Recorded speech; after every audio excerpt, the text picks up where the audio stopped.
All right, everybody. The Seahawks pick at 199 is coming up in just a moment here. We've got the Rams pick, which is about to be announced.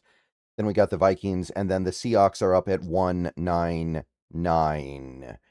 So, still some interesting stuff going on here. Nothing over the top compelling. Of course, we are somewhat deep into the sixth round of a lackluster draft, but Xavier Harris, a guy I thought was going to be gone on day 2, is still kicking, and maybe he's a nose tackle. If he is, then that might be the best pick you could make. I think that Tyreek Sapp would be awesome as well. I would love Tyreek Sapp. I think that he's an edge that McDonald could use well. And I guess if you're thinking about getting rid of Kenny McIntosh because of injury stuff, maybe you get another running back. This video is sponsored by Prize Picks. More on them in a little bit here. But yeah, I think that there is still some stuff here that can move the needle a little bit. Caden Curry, you could take the shot on Dante Corleone. And by the way, the Rams just took CJ Daniels of Miami, the receiver. Not a guy I was a big fan of, so not really somebody that I was thinking about that much. But let me get this pick updated here. Then we got 188, which is now Minnesota. All right. So okay, Vikings pick is in, so they are going to be picking here. Yeah, I had Daniels down in like the late-ish 7th round. Was not a fan of his. Okay. So, yeah, pick is coming up here. Still some good stuff this team can do. If they want to go pure value, Dion Burks is somebody that I really liked. He's very athletic. BJ Payne, I don't think you're going to take another safety when you already took one, but BJ Payne's an athletic freak. Mikael Kamara, the edge rusher from Indiana, has had really good moments in his career, and he's a reigning national champion. That would be great value here. Micah Morris, if you want another interior lineman.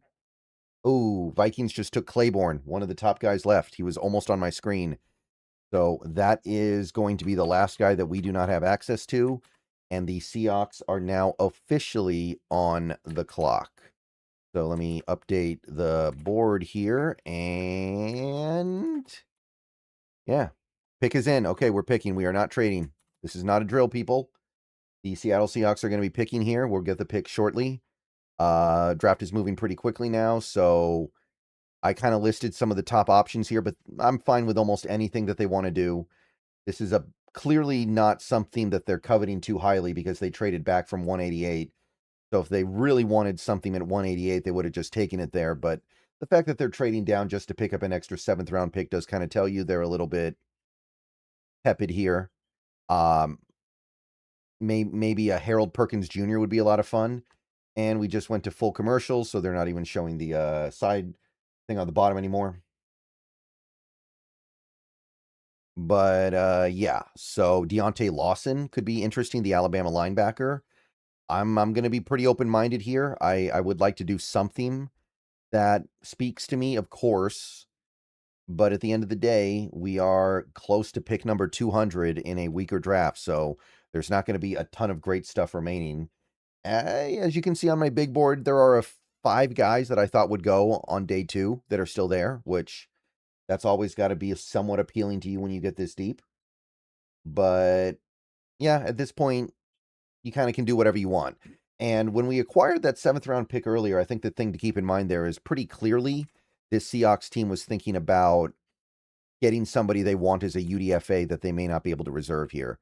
Oh, we have ourselves the pick from ESPN here. Looks like, yeah, they went to commercial when we picked, but we picked a player that I have not heard of before, Emmanuel Henderson Jr. of Kansas. So I don't know very much about Emmanuel Henderson Jr. Not somebody I scouted, so I can't really speak to him in depth here. But let me try to get a rough idea of what we're talking about here. Like I said, Kansas, but had almost 800 yards and 5 touchdowns this last season, so some production. He's not really small. He's not really big. He's 6'1", 190. Let's see here. Did he get a combine invite? It looks like he did. He actually did go to the combine and did ran a 4.44, 156, pretty solid. Not a great athlete, but a decent one. But he is a little bit of a smaller guy. So, on a team that seems pretty set at receiver, I imagine we're looking at Henderson as a special teams guy. According to this bio on NFL.com, and this is all I can really go on right now, he um he can do kickoff returns and punt returns and cover punts. So the special teams versatility is probably pushing him over the edge here.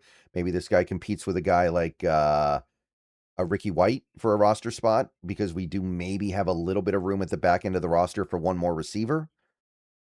But I wouldn't expect a ton here. This is probably just a special teams pick. So that is who the Seahawks have taken in the 6th round here.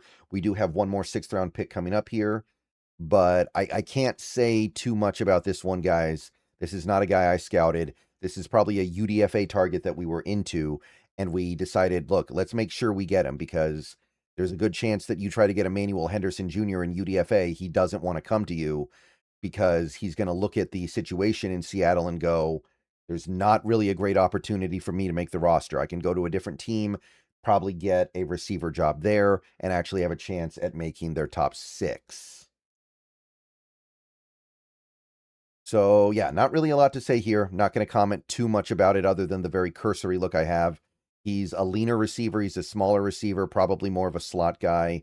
And he seems like can get beat by physicality, but he's a pretty good athlete, and his special teams value is legitimate. So got a little something going here. If you like sports, the best way to make them better and more exciting is using Prize Picks, where it always feels good to be right.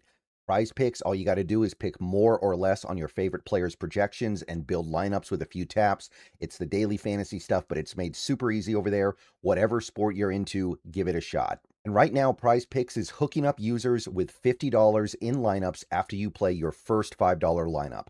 All you have to do is use promo code HMA. I've had a great time on Prize Picks so far. It makes this daily fantasy thing very easy, and it makes watching the games way more exciting. Be sure to check out the social feeds feature so you can share lineups with your friends and tail partners, or even fade their picks. Right now, Prize Picks is offering odds on the NFL draft. You have who's going to go where, what each team is going to do, how many of each position is going to go in each round, and so on and so on. Get on over to Prize Picks. Take advantage of that. So download Prize Picks today, America's #1 sports app, and remember to use the promo code HMA. And remember, always gamble responsibly.